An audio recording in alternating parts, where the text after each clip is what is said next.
Assalamualaikum warahmatullahi wabarakatuh. Di video kali ini kami akan membahas tentang ruang kolaborasi modul 2.3 coaching untuk supervisi akademik. Tujuannya yaitu CGP dapat mempraktikkan alur percakapan coaching tirta dan melakukan refleksi terhadap praktik percakapan coaching yang telah dilakukan dengan sesama rekan CGP. Adapun fasilitator dan pengajar praktik yaitu Bu Ani Sumarni sebagai fasilitator dan Bu Aideti Herianti sebagai pengajar praktik.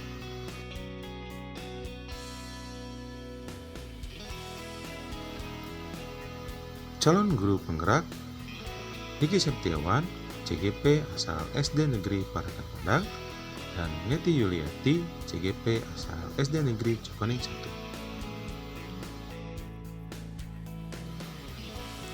Berikut adalah video ke-1 praktik coaching dengan rekan CGP.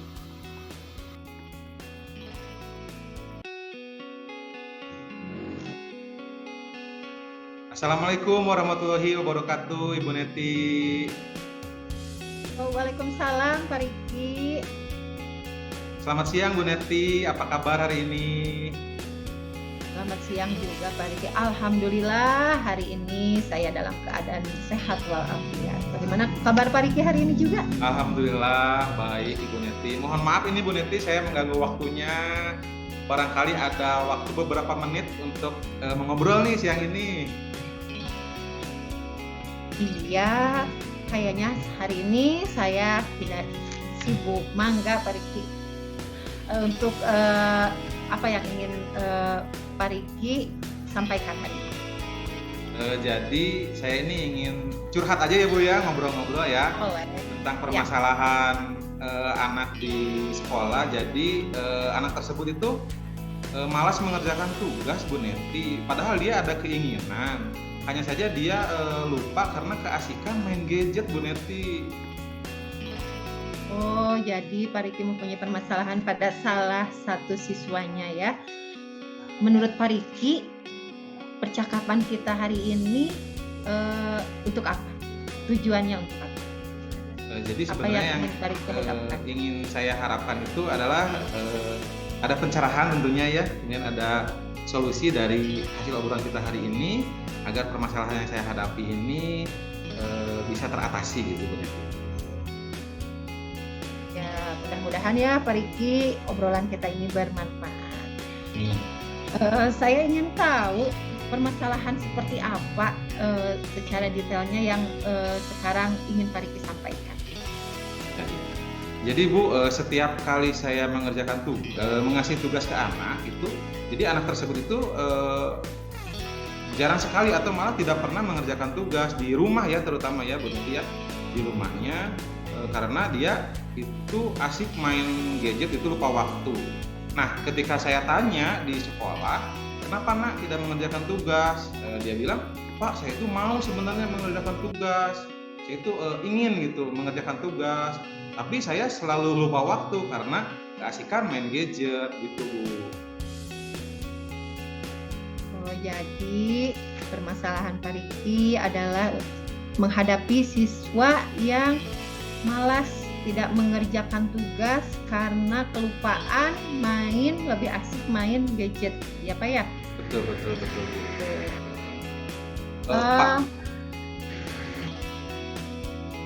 Iya, kita sadari bahwa tantangan bagi kita ya Pak, bahwa kita itu harus bersaing dengan teknologi, di mana anak lebih senang dengan teknologi, apalagi dengan gadget, banyak sekali permainannya ataupun apa-apa yang dapat dia lihat sampai lupa ke tugas yang diberikan. Nah, menurut Bapak kira-kira apa yang menjadi hambatan anak tersebut selain tadi lupa mengerjakan tugasnya? Ya. Jadi kalau dari hasil selama ini ya Bu ya, memang pemantauan dari orang tua juga kurang ya Bu ya. Jadi anak itu ya dilepas begitu aja gitu, tanpa tanpa orang tuanya menanyakan ada tugas atau tidak. Padahal kan itu merupakan tanggung jawab ya Bu ya. Tanggung jawab anak untuk mengerjakan tugasnya di rumah tanpa dia kehilangan haknya untuk bermain gitu Bu. Nah, di sini ya berarti hambatannya yang tadi Pak Riki katakan bahwa kurangnya komunikasi mungkin ya anak dengan orang tua, yang seharusnya diharapkan anak mempunyai tanggung jawab dan menyadari bahwa mengerjakan tugas adalah kewajiban dia. Nah, menurut Pak Riki, apa solusi yang akan Pak Riki lakukan? Sebenarnya ada beberapa rencana nih Bu ya setelah ngobrol bersama orang tuanya. Jadi memang insya Allah akan melakukan komitmen kesepakatan gitu Bu, baik itu bersama orang tuanya, kemudian dari anaknya itu sendiri. Jadi orang tuanya bisa mengontrol anaknya di rumah, kemudian anaknya pun paham tentang kewajiban-kewajiban yang harus dia laksanakan. Nah kemudian saya pun ikut berperan mengingatkan gitu Bu, mengingatkan ke orang tuanya, bisa melalui WA, sekarang kan ada WA ya, kemudian mengingatkan juga ke anaknya. Jadi mudah-mudahan terjalin komunikasi yang baik antara kami gitu, antara guru, orang tua juga anak tersebut. Ya, tadi Pak Riki menyebutkan bahwa adanya kontrol dari orang tua. Kan kita selama di sekolah pasti kita mengetahui karakter anak, tapi mungkin di rumahnya berbeda. Nah, dari kontrol ini apa yang rencana apa yang Pak Riki akan lakukan bersama orang tua? Iya, jadi nanti diharapkan gitu ada daftar yang harus dilakukan oleh anak gitu ya. Kalau di sekolah kan sudah ada ya Bu ya, daftar yang harus dilakukan oleh anak, apa yang tidak gitu. Nah di rumah juga diharapkan seperti itu, ada daftarnya gitu. Nah salah satunya adalah mengerjakan tugas yang diberikan dari sekolah untuk dikerjakan di rumah gitu. Ya itu ya Pak ya, rencananya sangat baik sekali. Selain rencananya, itu sudah ada rencananya, kira-kira strategi apa lagi Pak yang akan Bapak lakukan selain tadi berkaitan dengan kontrol, dan juga ini yang terpenting adanya komunikasi antara Bapak, orang tua, dan siswa. Contoh strategi komunikasinya seperti apa Pak? Ya, jadi nanti si daftar kontrol itu bisa saya sampaikan lewat WA atau lewat buku siswa. Nanti hasilnya dilaporkan ke saya, jadi berupa cek gitu.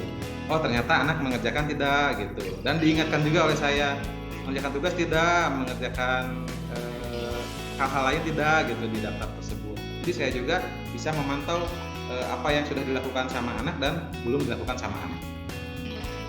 Ya Pak, bagus sekali strateginya, bahwa akan nanti ada hasil yang otentik ya Pak.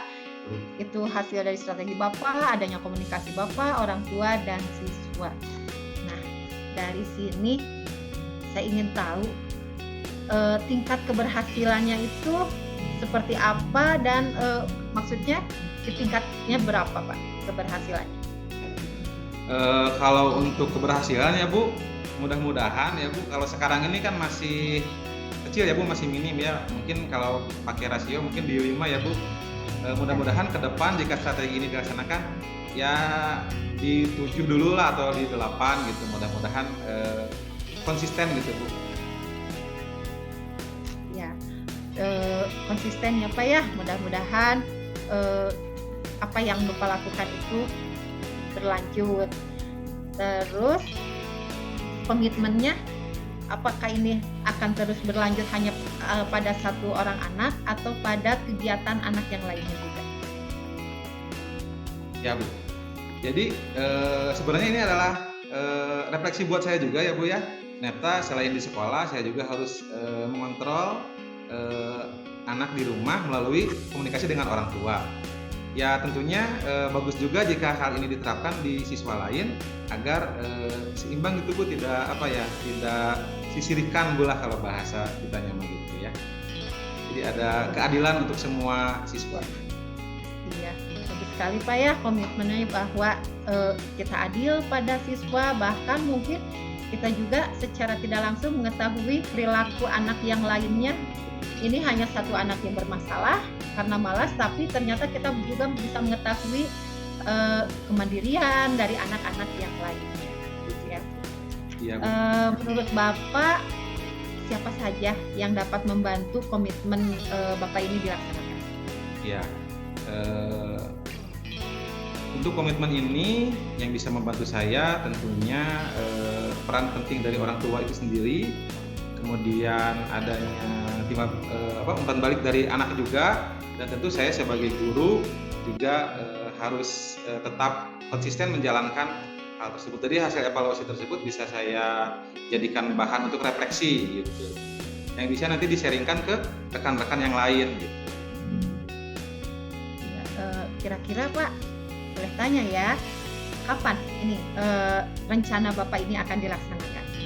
Ya, tentunya saya ingin secepatnya ya Bu ya, karena permasalahan ini takutnya berlarut-larut. Mudah-mudahan dalam waktu dekat saya bisa merealisasikan hal ini agar permasalahannya cepat diselesaikan. Ya Pak, mudah-mudahan bisa segera dilaksanakan, dan saya pun berharap tindak lanjut dari kegiatan ini sebagai masukan bagi saya, mungkin juga untuk guru-guru yang lainnya. Jadi ditunggu laporan lagi dari Bapak, mungkin kita akan berbincang-bincang lagi mengenai tindak lanjut yang sudah Bapak laksanakan. Amin, amin Bu. Nanti setelah ini saya terapkan, nanti saya akan sampaikan lagi ke Bu Neti, kita obrolkan lagi ya Bu ya. Iya Pak, betul sekali. Mudah-mudahan kegiatan yang Bapak laksanakan berhasil, dan ada tindak lanjutnya juga dan bermanfaat untuk siswanya juga, dan juga untuk rekan-rekan Bapak juga. Pak, saya ingin menanyakan bagaimana perasaan Bapak setelah kita melakukan pembicaraan. Alhamdulillah Ibu, terima kasih sekali, banyak-banyak terima kasih. Saya merasa lega, unek-unek saya sudah tersampaikan, kemudian tercerahkan juga dengan solusi-solusi dan strategi. Mudah-mudahan bisa saya terapkan dan berharap hasilnya baik. Itu Bu, amin. Ya, mudah-mudahan amin ya Pak. Semoga rencananya dapat dilaksanakan dan itu segera, supaya pencerahan juga untuk guru-guru yang lain. Amin. Ibu, terima kasih ya Ibu atas waktunya. Mohon maaf mengganggu. Mudah-mudahan di lain kesempatan kita bisa lanjut. Sama-sama Pak, terima kasih juga karena ini masukan juga bagi saya untuk bisa menyampaikan pada yang lain juga. Jika ada permasalahan seperti ini bisa menghubungi Pak Riki. Amin. Baik Ibu, terima kasih. Assalamualaikum warahmatullahi wabarakatuh. Waalaikumsalam warahmatullahi wabarakatuh. Selanjutnya ada video 2 praktik coaching dengan rekan CGP.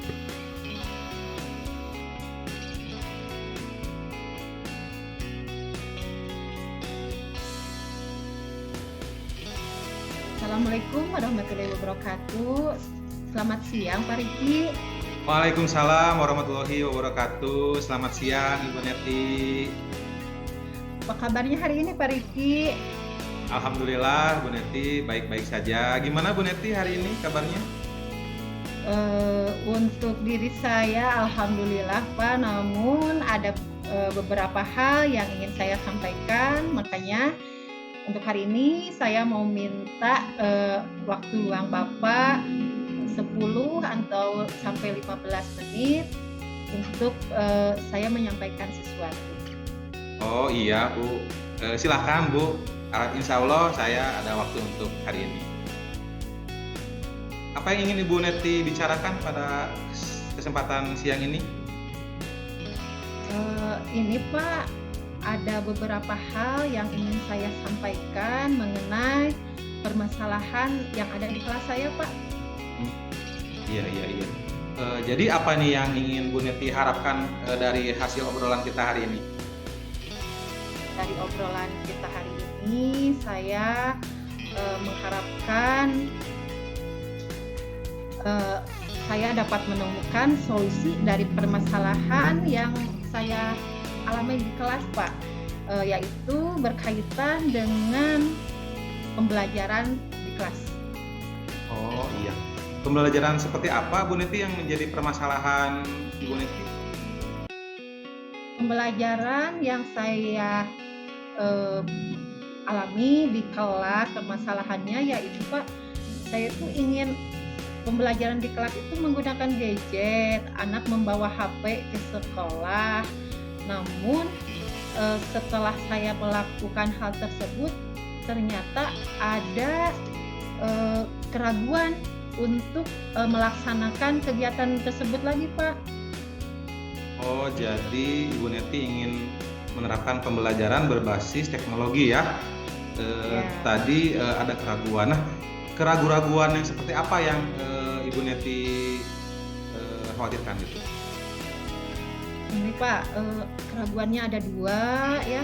Yang pertama datang dari orang tua, Pak, di mana orang tua ini merasa khawatir ketika anak harus membawa gadget atau HP ke sekolah. Mungkin dilihat dari keamanannya, Pak, dan satu lagi itu HP yang digunakan anak itu bukan HP sendiri, jadi HP orang tuanya.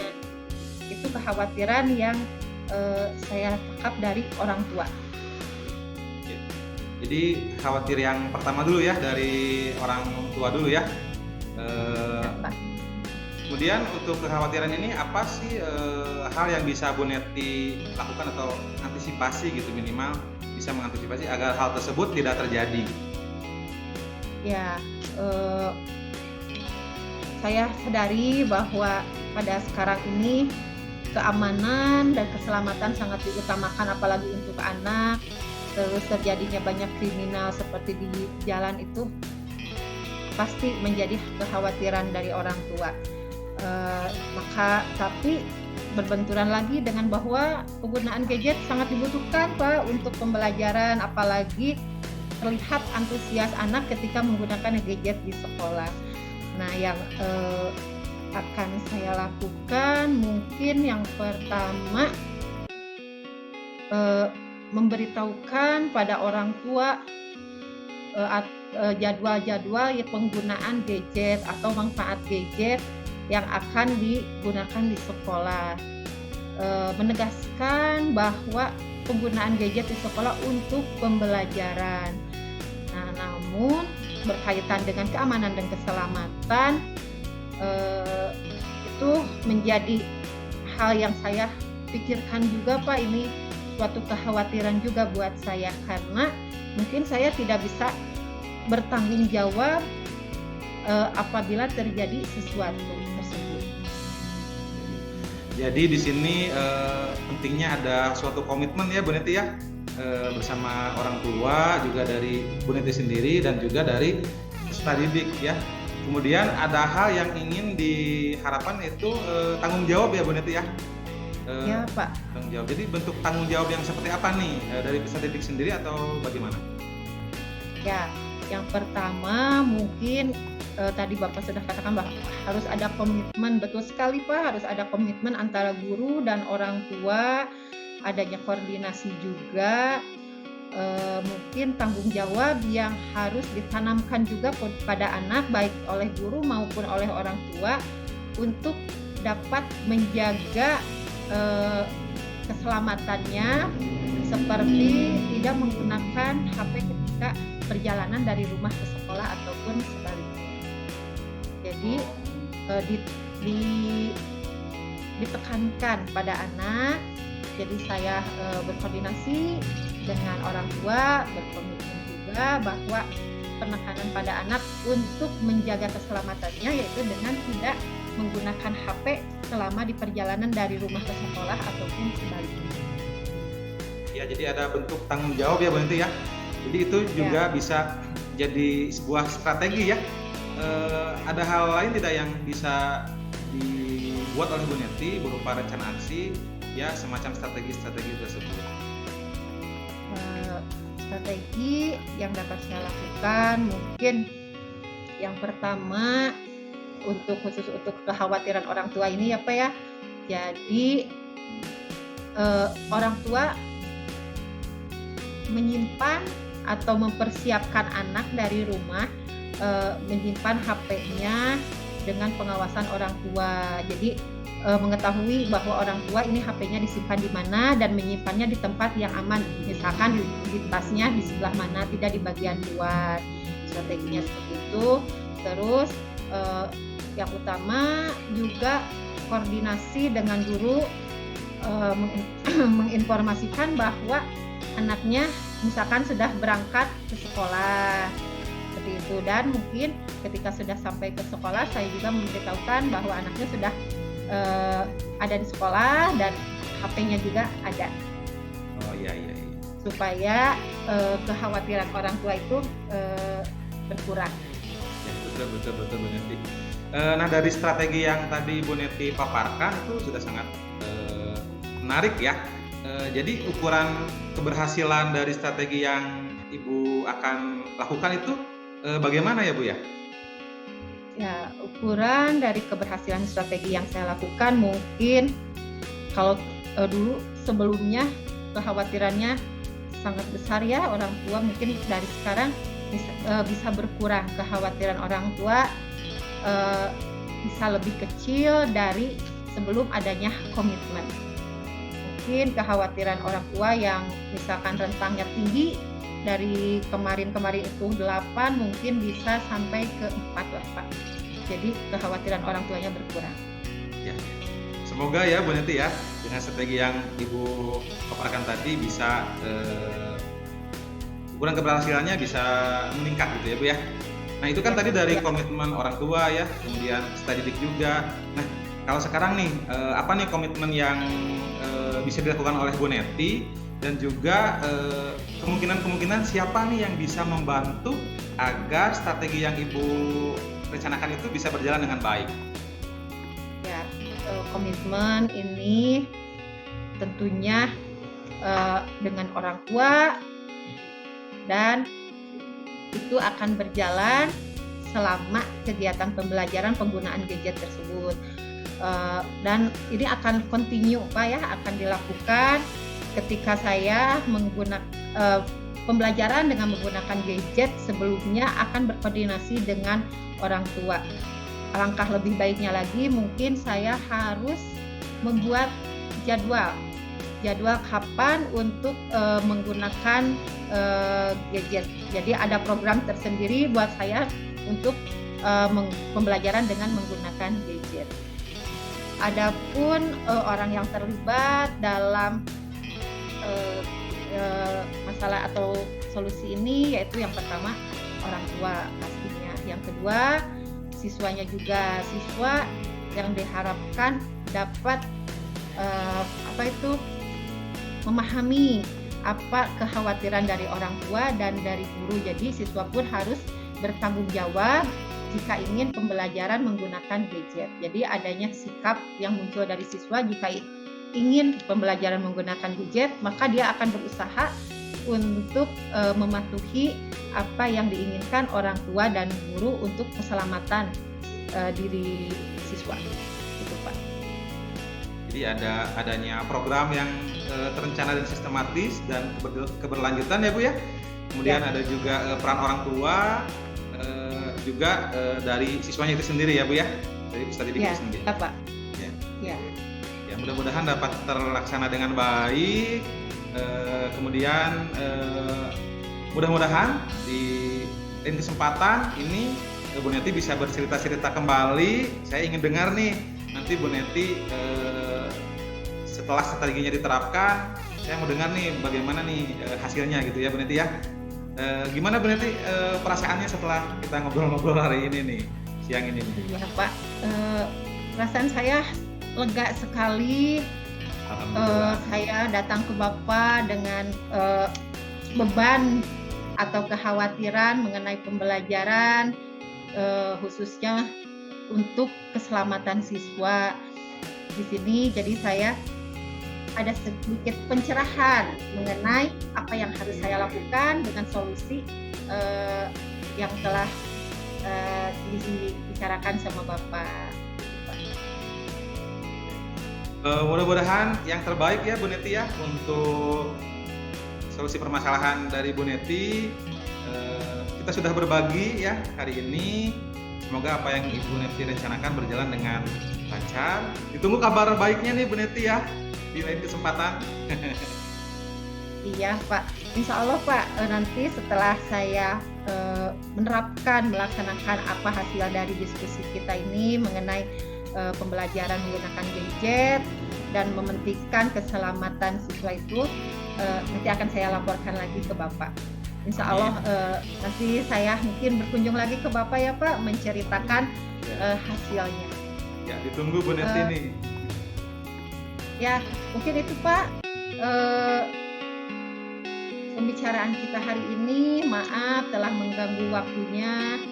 Mudah-mudahan kita bertemu lagi pada kesempatan yang lebih baik lagi. Terima kasih Pak atas waktunya. Sama-sama Bu Neti. Assalamualaikum warahmatullahi wabarakatuh. Waalaikumsalam warahmatullahi wabarakatuh.